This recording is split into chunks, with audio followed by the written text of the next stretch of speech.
বন্ধুসকল নমস্কাৰ। প্ৰথমতে চৰকাৰী কৰ্মচাৰীসকল বা অসম চৰকাৰৰ যিখিনি কৰ্মচাৰী আছে, ৰাজ্য চৰকাৰৰ কৰ্মচাৰীবিলাকৰ বাবে খুব এটা ভাল খবৰ। 8 পে কমিশ্যন 18,000 নহয় 51,480 টকা হ'ব ন্যূনতম বেচিক দৰমহা। 1 কোটি চৰকাৰী চাকৰিয়ালৰ বাবে ডাঙৰ খবৰ। নতুন বছৰত মোদী চৰকাৰে কেন্দ্ৰীয় কৰ্মচাৰীসকলক দিব পাৰে বাম্পাৰ উপহাৰ। কৰ্মচাৰীসকলৰ ন্যূনতম বেচিক দৰমহা 18,000 টকাৰ পৰা বৃদ্ধি হৈ 51,480 টকা হ'ব পাৰে। বৰ্তমান ন্যূনতম বেচিক দৰমহা 18,000 টকা। কৰ্মচাৰীসকলে এতিয়া সপ্তম দৰমহা আয়োগৰ অধীনত ন্যূনতম বেচিক দৰমহা 18,000 টকা লাভ কৰে। ষষ্ঠ বেতন আয়োগতকৈ সপ্তম বেতন আয়োগত 7,000 টকা বৃদ্ধি হৈছিল। এতিয়া সপ্তম বেতন আয়োগৰ পৰা অষ্টম বেতন আয়োগ গঠন হ'লে 18,000 টকা ন্যূনতম বেচিক দৰমহা 2.86ৰ ফিটমেণ্ট ফেক্টৰৰ পিছত 51,480 টকালৈ বৃদ্ধি পাব পাৰে। 1 কোটি কৰ্মচাৰী আৰু পেঞ্চনভোগীয়ে নতুন বছৰৰ আৰম্ভণিতে এই সুখবৰ পাব পাৰে। পেঞ্চনাৰক আৰ্থিক সকাহ দিয়ক, এইটো এটা নিউজ। আৰু লগতে 3% টিউটৰক শিক্ষকলৈ উন্নতি কৰাৰ প্ৰক্ৰিয়া আৰম্ভ হৈছে ইতিমধ্যে। যে 26 নৱেম্বৰ প্ৰাদেশিকৰণৰ পৰা বাদ পৰি যোৱা 300ৰো অধিক টিউটৰ শিক্ষকলৈ উন্নতি হ'ব।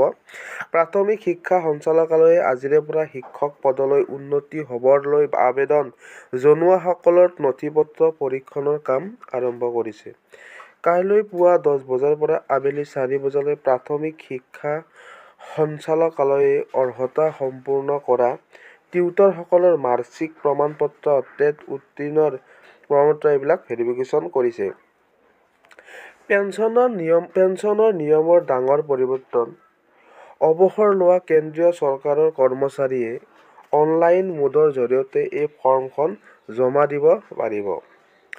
অৱসৰ ল'বলৈ ওলোৱা সকলো কেন্দ্ৰীয় চৰকাৰৰ কৰ্মচাৰীয়ে নতুন একক পেঞ্চন আবেদন প্ৰপত্ৰ 6A পেঞ্চন আবেদন দাখিল কৰিব লাগিব। আৰু এই পত্ৰখন কেৱল ভৱিষ্য বা ESRMS 2.0 প্লেটফৰ্ম ব্যৱহাৰ কৰি অনলাইন যোগে পূৰণ কৰি জমা দিব লাগিব।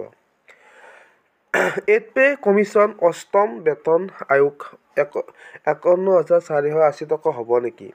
ন্যূনতম দৰমহা 18,000তকৈ বেছিক দৰমহা পোৱা কৰ্মচাৰীসকলৰ হ'ব লাভ।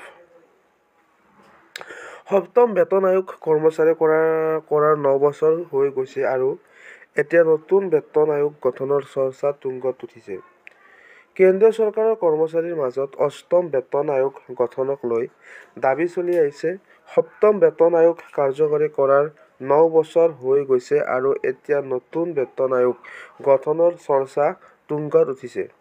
সপ্তম বেতন আয়োগ গঠন হৈছিল 2014 চনৰ ফেব্ৰুৱাৰীত তদানীন্তন মনমোহন সিং চৰকাৰৰ দিনত।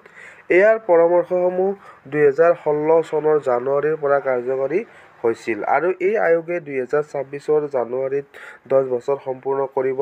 যদি বিগত বৰ্ষসমূহৰ অভিলেখ চোৱা যায় তেন্তে প্ৰতি 10 বছৰত নতুন বেতন আয়োগ গঠন কৰা হয়। কিন্তু অষ্টম বেতন আয়োগ গঠনৰ ক্ষেত্ৰত নতুন বেতন আয়োগ আহিলে কি লাভ হ'ব? এতিয়া নতুন বেতন আয়োগ চৰকাৰী কৰ্মচাৰীসকলৰ দৰমহা আৰু পেঞ্চনত সংশোধনীৰ দায়িত্ব থাকে। সকলো পক্ষৰ সৈতে আলোচনা কৰি আয়োগে চৰকাৰক পৰামৰ্শ আগবঢ়ায়। সংবাদ মাধ্যমৰ খবৰ অনুসৰি শীঘ্ৰেই গঠন হ'ব অষ্টম বেতন আয়োগ। কেন্দ্ৰীয় চৰকাৰৰ কৰ্মচাৰীৰ বাবে ডাঙৰ খবৰ। 18 মাহৰ DA বকেয়া শীঘ্ৰেই পৰিশোধ কৰিব। পেঞ্চনাৰৰ বাবে ডাঙৰ খবৰ। 2025 চনৰ 1 জানুৱাৰীৰ পৰা এই বিশেষ সুবিধা লাভ কৰিব লাখ লাখ পেঞ্চনাৰে লাভ কৰিব। পেঞ্চনাৰসকলৰ বাবে ডাঙৰ খবৰ। কেন্দ্ৰীয়কৃত পেঞ্চন পেমেণ্ট ব্যৱস্থা বা CPPSক কেন্দ্ৰীয় চৰকাৰে ছেপ্টেম্বৰ মাহত অনুমোদন জনাইছিল আৰু ইয়াৰ পাইলট প্ৰজেক্ট অক্টোবৰৰ পৰাহে আৰম্ভ হৈছিল।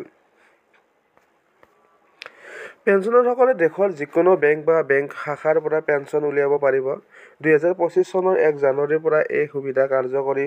ভৱিষ্যত নিধি সংস্থাৰ পেঞ্চন আঁচনিত উপলব্ধ হ'ব। দেশৰ 78 লাখৰো অধিক পেঞ্চনাৰ লাভৱান হ'ব। NPS-ৰ নিয়ম। আপোনাৰ পৰিয়ালৰ বাবে NPS-ৰ সুবিধা লাভ কৰিবলৈ এই দুখন প্ৰপত্ৰ জমা দিবলৈ নাপাহৰিব। কেন্দ্ৰীয় অসামৰিক সেৱা ৰাষ্ট্ৰীয় পেন্সন ব্যৱস্থা ৰূপায়ণ নিয়ম 2021-ৰ অধীনত 10 নং নিয়মৰ বিধানসমূহ কঠোৰভাৱে পালন কৰাটো নিশ্চিত কৰিবলৈ কেন্দ্ৰীয় চৰকাৰৰ সকলো মন্ত্ৰালয় আৰু বিভাগক পুনৰবাৰ নিৰ্দেশ দিছে। পেন্সন আৰু পেন্সনাৰ কল্যাণ বিভাগে নিৰ্দেশনাত কোৱা হৈছে যে ৰাষ্ট্ৰীয় পেন্সন ব্যৱস্থা NPS-ৰ অধীনত সামৰি লোৱা প্ৰতিজন কেন্দ্ৰীয় চৰকাৰী কৰ্মচাৰীয়ে সেৱাৰ সময়ত মৃত্যু বাতিলৰ ভিত্তিত চাকৰিৰ পৰা বৰ্খাস্ত হোৱা বা অক্ষমতাৰ ক্ষেত্ৰত NPS বা পুৰণি পেন্সন আঁচনিৰ অধীনত সুবিধা লাভ কৰাৰ বিকল্প আনুষ্ঠানিকভাৱে ব্যৱহাৰ কৰিবলৈ অভাৱনীয় পৰিঘটনাৰ ক্ষেত্ৰত কৰ্মচাৰীৰ পৰিয়ালৰ পেন্সনৰ প্ৰাপ্যতা নিৰ্ধাৰণৰ ক্ষেত্ৰত প্ৰশ্ন কৰা প্ৰপত্ৰ বা প্ৰপত্ৰ 1 বিকল্প পত্ৰ আৰু প্ৰপত্ৰ 2 পৰিয়ালৰ বিৱৰণ প্ৰপত্ৰ অতি প্ৰয়োজনীয়। প্ৰপত্ৰ 1ত দুটা বিকল্প আছে। শেহতীয়া নিৰ্দেশনাত মন্ত্ৰালয়ে পেন্সন আঁচনিৰ সুবিধা লাভ কৰিবলৈ বাধ্যতামূলক কৰা অনুসৰি সকলো কৰ্মচাৰীৰ পৰা এই প্ৰপত্ৰ সংগ্ৰহ কৰাটো নিশ্চিত কৰাৰ গুৰুত্বৰ ওপৰত গুৰুত্ব আৰোপ কৰে। যিসকল চৰকাৰী কৰ্মচাৰীয়ে এতিয়াও এই প্ৰপত্ৰ দাখিল কৰা নাই, তেওঁলোকৰ মৃত্যু বাতিলৰ বাবে, চাকৰিৰ পৰা বৰ্খাস্ত হোৱা বা আঁচনিৰ অধীনত আন কোনো যোগ্যতা সম্পন্ন পৰিস্থিতি দুৰ্ভাগ্যজনক পৰিস্থিতিত তেওঁলোকৰ পেন্সন সুবিধাসমূহ প্ৰক্ৰিয়াকৰণত পলম হ'ব পাৰে। ৰিপৰ্ট অনুসৰি আগষ্ট 1 এপ্ৰিল 2025 চনৰ পৰা আৰম্ভ ইউনিফাইড পেন্সন স্কিম। চৰকাৰী কৰ্মচাৰীসকলে আশা কৰিছে আগন্তুক 2026 চনৰ 1 জানুৱাৰীৰ পৰা অষ্টম বেতন আয়োগ কাৰ্যকৰী হ'ব পাৰে। কিন্তু তাৰ পূৰ্বে আৰম্ভ হ'ব নতুন পেন্সন আঁচনি। এই ইউনিফাইড পেন্সন স্কিমৰ অধীনত বেছিক দৰমহাৰ গড় আৰু অৱসৰৰ পূৰ্বে 12 মাহৰ প্ৰাপ্ত মহাৰ্ঘ ফাণ্ড নিশ্চিত পেন্সন হিচাপে দিয়া হ'ব। এই ইউনিফাইড পেন্সন স্কিমৰ অধীনত পেন্সন ফাণ্ডত সকলো কৰ্মচাৰীয়ে বিনিয়োগ কৰিব লাগিব। কৰ্মচাৰীসকলে তেওঁলোকৰ বেছিক পে আৰু ডিএৰ 10% ইউনিপিএছত জমা দিব লাগিব। আনহাতে চৰকাৰৰ ফালৰ পৰা কৰ্মচাৰীসকলৰ পেন্সন ফাণ্ডত 18.5% অৱদান থাকিব। চৰকাৰী কৰ্মচাৰীসকলে ইয়াৰ পিছত NPS বা UPSৰ মাজত বিকল্প বাছি ল'ব পাৰিব। উল্লেখযোগ্য যে বিগত বহুদিন ধৰি ৰাষ্ট্ৰীয় পেন্সন স্কিম আৰু পুৰণি পেন্সন ব্যৱস্থাক লৈ ৰাজনীতি চলিছে।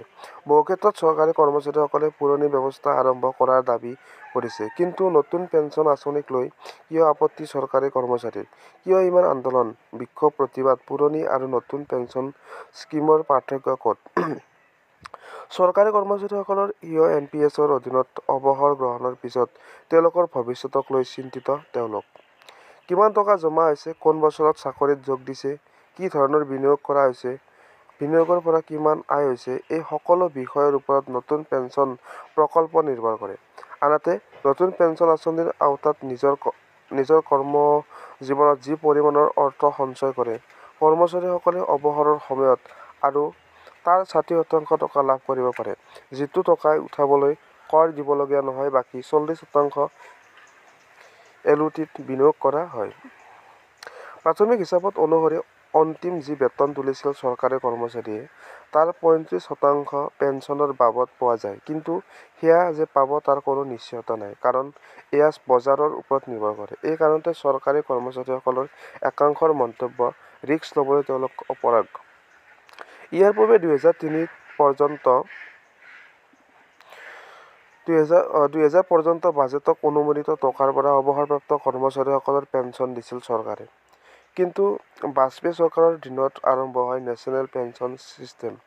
2004 চনৰ 1 এপ্ৰিলৰ পৰা আৰম্ভ হয় NPS। এই নতুন ব্যৱস্থাত চৰকাৰৰ আৰ্থিক বোজা পাতল হয়। প্ৰাথমিকভাৱে কেৱল মাত্ৰ কেন্দ্ৰীয় চৰকাৰৰ কৰ্মচাৰীসকলৰ ক্ষেত্ৰত এয়া প্ৰযোজ্য আছিল। পৰৱৰ্তী সময়ত সকলো ৰাজ্য চৰকাৰী কৰ্মচাৰীৰ বাবে সেয়া প্ৰযোজ্য হয়। অৱসৰ লোৱা কেন্দ্ৰীয় চৰকাৰৰ কৰ্মচাৰীৰ বাবে তথ্য আছে। পেন্সনৰ বাবে আবেদন কৰিবলৈ এতিয়া তেওঁলোকে অনলাইন ফৰ্ম 6A পূৰণ কৰিব লাগিব। অৱসৰ পদ্ধতি সম্পৰ্কীয় নতুন নিয়মটো 2024 চনৰ 6 নৱেম্বৰৰ পৰা দেশত কাৰ্যকৰী হ'ব। অৱসৰপ্ৰাপ্ত কৰ্মচাৰীসকলে ভৱিষ্যত বা ESRMS প'ৰ্টেল ব্যৱহাৰ কৰি নতুন একক পেন্সন প্ৰপত্ৰ 6A পূৰণ কৰিব লাগিব। পূৰ্বে পেঞ্চনৰ আবেদন পত্ৰ কাগজ পূৰণ কৰিব পৰা গৈছিল, কিন্তু এতিয়া কেন্দ্ৰীয় চৰকাৰৰ চাকৰিৰ পৰা অৱসৰ লোৱা কৰ্মচাৰীসকলে পেঞ্চনৰ বাবে অনলাইন পেঞ্চন ফৰ্ম পূৰণ কৰিব লাগিব। আৰু এই নতুন নিয়ম চৰকাৰী প্ৰক্ৰিয়াসমূহ ডিজিটেলাইজ কৰাৰ এক বৃহৎ পদক্ষেপ অংশ। বদলিৰ নিৰ্দেশ নমনা বিষয়া কৰ্মচাৰীৰ বিৰুদ্ধে কঠোৰ হ'ব চৰকাৰ। নতুন কৰ্মস্থলীত সময়মতে যোগদান নকৰিলে সন্মুখীন হ'ব লাগিব কঠোৰ অনুশাসনমূলক ব্যৱস্থাৰ। কৰ্মচাৰী বিভাগে জাৰি কৰিলে কাৰ্যালয়ৰ স্মাৰক।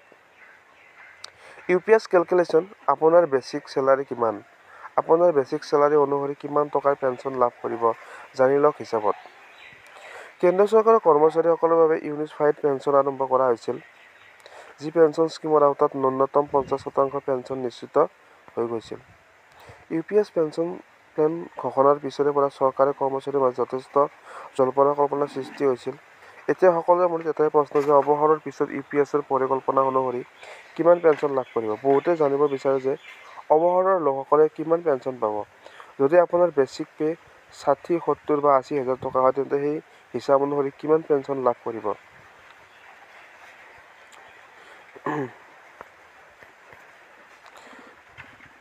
বনাছ গণনাৰ ভিত্তিত কৰ্মচাৰীক তেওঁলোকৰ মাহিলী দৰমহাৰ পৰিমাণক 30.4ৰে ভাগ কৰিব পৰা যায়।